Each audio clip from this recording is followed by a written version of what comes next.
জিয়াউর রহমান জনগণের পালস ধরতে পেরেছিলেন, এই জন্য হ্যাঁ ভোটের মাধ্যমে বিএনপির জন্ম হয়েছে।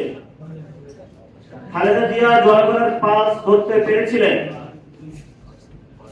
এই জন্য বাংলাদেশের অন্যতম বড় দল হিসেবে বিএনপি আবিষ্কৃত হয়েছে।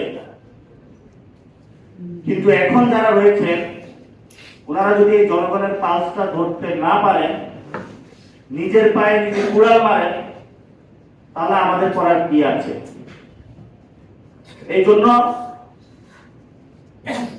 নিজেদের ইগো না দেখিয়ে, বাংলাদেশের মানুষের বিরুদ্ধে না দাঁড়িয়ে আমরা তাদেরকে আহ্বান জানাবো, আপনারা সংস্কারের পক্ষে আসুন। সংস্কার প্রক্রিয়া কিভাবে বাস্তবায়ন করা যায় সেই ক্ষেত্রে আপনারা নিজেদের ভূমিকা পালন করুন।